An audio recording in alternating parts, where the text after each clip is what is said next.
This was recorded a while.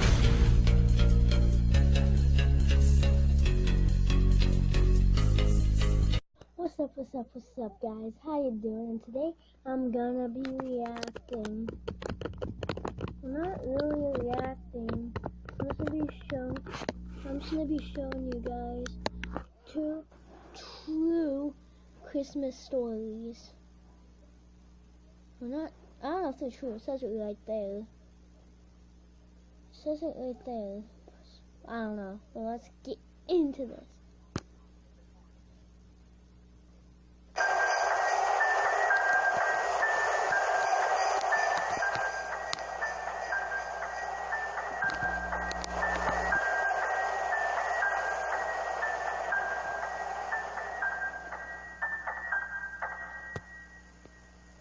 Last year on Christmas Eve, I was working late. I'm 23. I work in New York City and commute home every day on the train. Since I'm one of the younger ones in the office, I got stuck with one of the worst shifts, so I wasn't able to get home until 5 o'clock. My family had already left a whole hour earlier to go to my cousin's house, so I had to drive alone.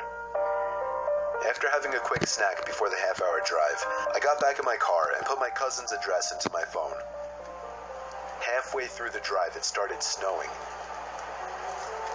I got to my cousin's house around 6 o'clock. It was snowing heavily by this point, and I just made it in time to catch everyone starting dinner. I brought all of my gifts inside and cheerfully said hey to everyone. I stayed until around 11 o'clock.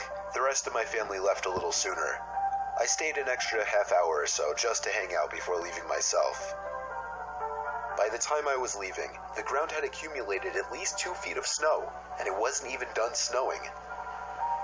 The drive home was nightmarish. The roads were hardly even plowed, and I had to drive under 20 miles per hour on most roads. The roads were completely dead at this point, though, most likely because everyone was smart enough to go home before the snow accumulated.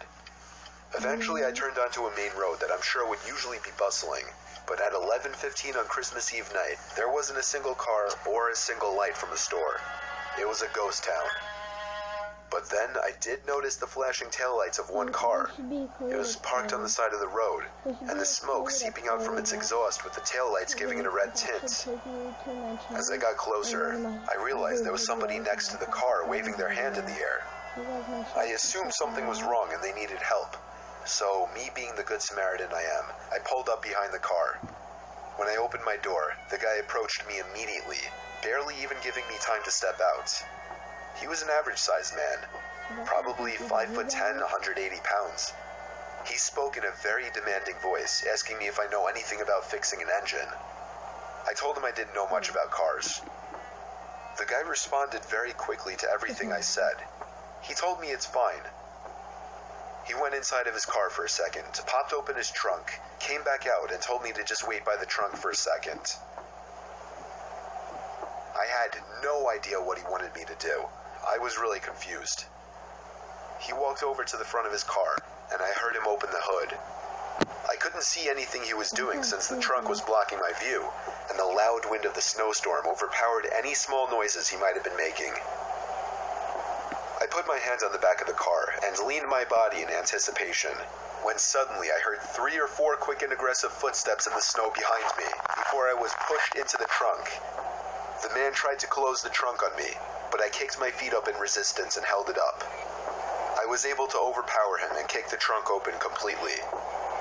As I took advantage of the few seconds I had to get out of the trunk, I took out my keys. He tried to grab me now, and I dug my house key right into his neck. He fell to his knees, and his scream echoed down the deserted street. I was in my car and halfway down the road before he could even get up from his knees. A little further down, I called 911 and reported the guy. I came back in 10 minutes to find blue and red lights illuminating the windows of the deserted stores. The police held him until the ambulance arrived for him. I watched the whole thing, and nothing ever felt better in my life. I got home safely half an hour later and told my family everything.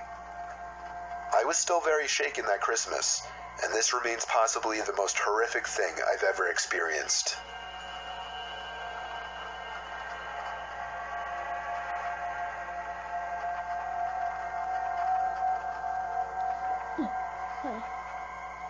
It was Christmas Eve, 2009.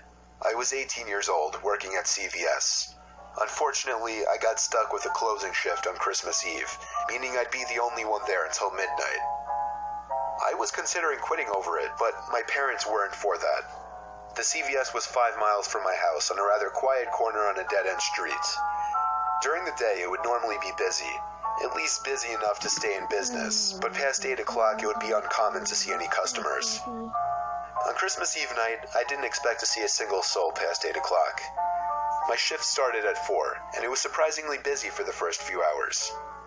As I expected, past 8 o'clock it really started to die down. The pharmacy closed at 10 tonight for Christmas Eve. Unfortunately, that meant I'd be alone at the register up front for 2 hours. Plus, I had a crush on the girl who was working the pharmacy, and we were talking most of the time the store was empty, so I was upset she was leaving. A whole hour went by, and I only rang up one customer. Come 11 o'clock, I was already getting excited for my shift to end. I'd been the only one in the entire building besides one customer for the past hour, and I was losing my mind. Suddenly, there was a very slight tap on the window. It didn't sound intentional, though. It sounded more so like somebody's zipper accidentally scraped against the glass. I turned to look out the window and saw a man out there. Heavy coat on, hood over his head, baggy jeans, and black boots. He was staring right at me. A few seconds after he realized that I noticed him, he walked over to the entrance and entered the store. He stared at me as he walked past and down one of the aisles before disappearing behind the shelves. Then, 5 minutes later, the tapping noise began.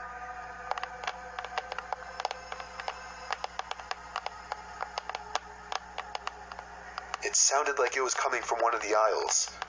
I walked a little to the right behind the counter just to check down the aisle. Nobody was there, though. The tapping was so consistent and deliberate, I knew it was the man making the noise. But where was it coming from? I didn't know, but I had a sudden urge to go to the bathroom. Only problem, I wasn't supposed to go to the bathroom when there was a customer in the store and I was alone with them. 10 minutes or so passed and I didn't see the customer, but I would occasionally hear the weird tapping noise coming from one of the aisles. It got to the point that I couldn't take it anymore. I stepped out from behind the counter and called out, excuse me? I started walking around the aisles, looking for this man that walked in. He was nowhere to be seen, but every aisle I entered, I would hear noises coming from the next aisle over. I walked down the candy aisle and heard some of the sleigh bells jingling on the other side of the shelf, like someone was intentionally shaking them. I tried to peek through the tiny holes in the shelves to see if I could see him. I saw something completely unexpected and horrifying instead. I saw a pair of eyes staring back at me through the tiny holes in the shelf. The eyes moved away, and then the tall man entered the aisle I was in. He was making these weird noises like a child or someone who had just escaped a mental asylum. He started laughing and doing this weird tiptoe kind of hopping over to me. It sounds funny, but it was a straight-up disturbing scene, and he was approaching so fast that I actually began to fear for my life. I started walking away from him, and he followed me everywhere in his weird hopping. I was back at the front of the store, ready to call my manager or the cops. Then I looked back at him and saw that he was frozen at the end of the first aisle, maybe 20 feet away from me. His goofy, eerily happy face turned to an aggressive, angry-looking stare of malice. I was officially done with this and walked out the front door, and to my horror, the man started charging at me. No more goofy hopping around, he was sprinting at me. I ran outside the store, too afraid to go to my car, because I feared he'd get me before I could lock the door. I ran around back and entered through the back door, which was still unlocked. I didn't know if he was still on my tail or not. I locked the door and hurried to the front of the store, where I locked the front door too. That was when I picked up the phone on the counter and called my manager, who was luckily still awake. I told him I had to leave immediately because somebody crazy was following me. Then I thought I heard something over my conversation. It was coming from inside the store. I put the phone down and realized it was the tapping again, coming from one of the aisles. I was out of that store and in my car within 20 seconds. I never came back. I called my manager when I got back home, and he called the cops. Surprisingly, nothing was stolen, or so I heard from a friend. My manager obviously wasn't too fond of me for leaving his store like that, so I never spoke to him again. I had as normal of a Christmas as possible, given what happened the day before.